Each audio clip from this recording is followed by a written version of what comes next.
you actually almost died in this film. Yeah, I got a close shave. I'm driving a big 3-ton flatbed truck, and I slam on the brakes where I'm supposed to stop. Nothing happens. Next thing you know, I've hit 2 cameramen. I literally thought I'd killed them. It was like a split second later, I'm going 9 feet over the edge of this sort of concrete jetty. So I'm trying to prise myself from behind the wheel to get out the window. The windows are down. The truck hits the water just slams me back, and we just like sinking fast, straight to the bottom. At 58 years old, Statham has become one of the biggest action stars on the planet, with films connected to his career bringing in an incredible $8 billion at the global box office. But behind the luxury, the fame, and the Hollywood spotlight is a story shaped by hardship, physical punishment, and years of struggle. Today, Statham enjoys life in Beverly Hills with his partner, Rosie Huntington-Whiteley, and their children, Jack Oscar and Isabella. Yet the comfort he enjoys now was earned through decades of sacrifice and setbacks. Rosie didn't bring meaning to his life through status or celebrity attention. Instead, she offered stability and genuine support to a man who never forgot what it felt like to stand on busy streets, trying to sell inexpensive products just to get by. You know, as a sportsman for years, I'm not really some thespian that can adopt and chameleon himself into different roles. I just got into this by, you know, being at the right place at the right time. I was, you know, working in the street, selling jewellery, and I got plucked from obscurity into the movie industry. So it's not like I spent years honing how to do different accents or pretending how, you know, working on my craft. While many see the polished movie star, Statham still carries memories of those difficult days, and those experiences continue to shape how he views success. Even now, his daily routine is far from easy. The action icon follows intense training sessions 6 days a week, not simply to look fit for movie roles, but because his body has absorbed years of punishment. Countless injuries, fractures, and demanding stunt sequences have left their mark. Every workout serves as a way to maintain a body that has been pushed to its limits again and again. Beneath the luxury cars and expensive watches is a man whose journey was built on survival, discipline, and an incredible willingness to keep going when others might have quit. Long before leading massive hits like The Meg, which earned more than $530 million worldwide, or becoming fan favorite Deckard Shaw in the Fast and Furious franchise, Statham faced a terrifying real-life situation that could have ended everything. During the filming of The Expendables 3 in Varna, Bulgaria in 2013, a planned stunt suddenly turned into a nightmare. The scene called for him to drive a 3-ton flatbed truck down a dock at high speed, hit the brakes, and jump out before continuing the action. But the brakes failed completely. As cast and crew looked on, including co-star Terry Crews, the huge vehicle blasted past its stopping point and plunged roughly 60 feet off the pier into the freezing waters of the Black Sea. Within seconds, the truck began filling with water. Statham was trapped inside, weighed down by heavy boots, tactical gear, and a holster that became caught inside the vehicle. The situation grew more dangerous with every passing moment as the truck sank deeper into the dark, muddy water. In a moment where panic could have taken over, years of elite diving experience kicked in. Drawing on his training in breath control and underwater navigation, Statham fought to free himself from the snagged equipment. Working through the darkness, he finally escaped the vehicle and made his way to the surface. Against overwhelming odds, he survived. Even more shocking, after recovering from the ordeal, he returned to the set and completed the scene using another vehicle.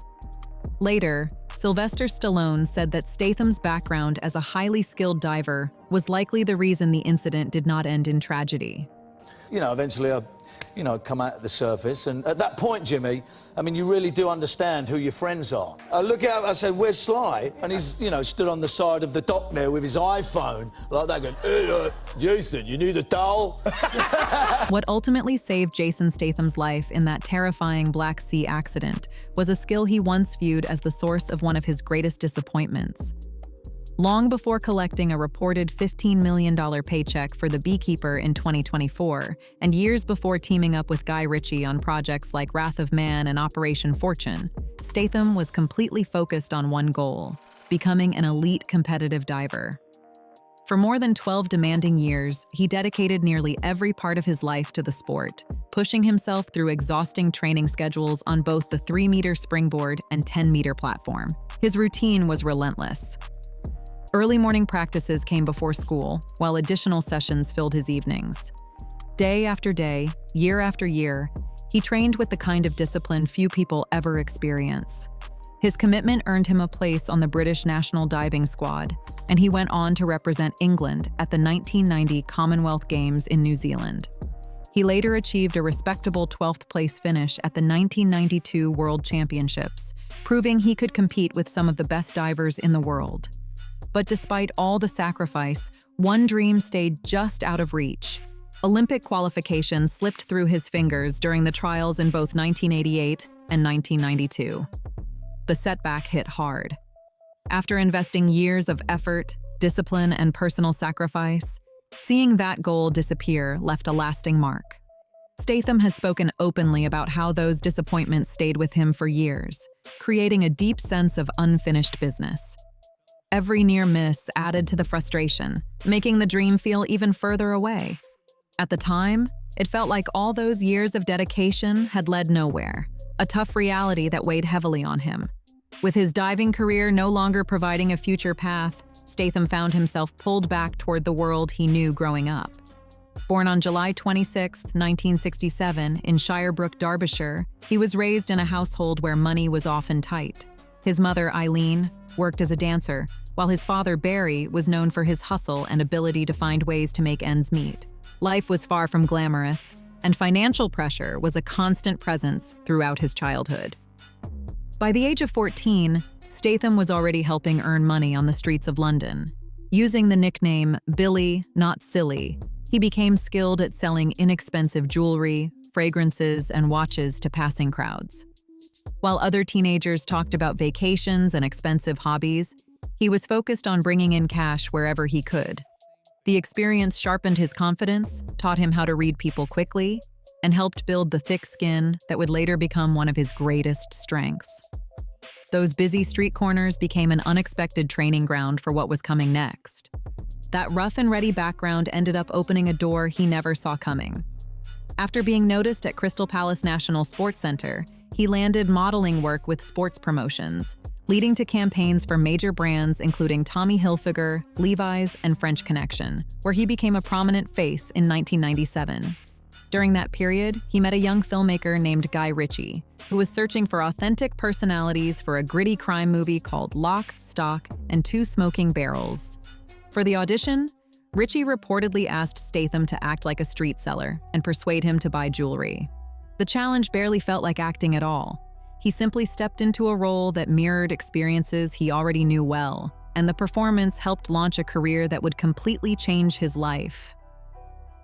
Guy Ritchie quickly saw something special in Jason Statham and cast him as Bacon, a fast-talking hustler trying to survive in the dangerous world of crime in Lock, Stock, and Two Smoking Barrels. I accept what I'm good at, or I might not be good at any of it, but I accept what I feel that I'm confident at and just try and go with the flow in that direction.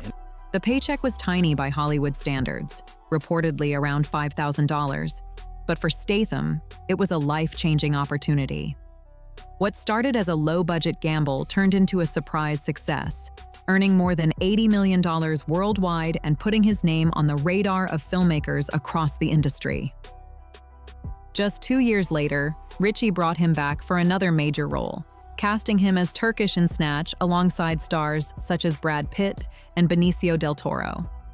The film became another hit, also generating roughly $80 million globally. Statham's reported earnings increased to around £15,000, a significant jump from his first movie salary.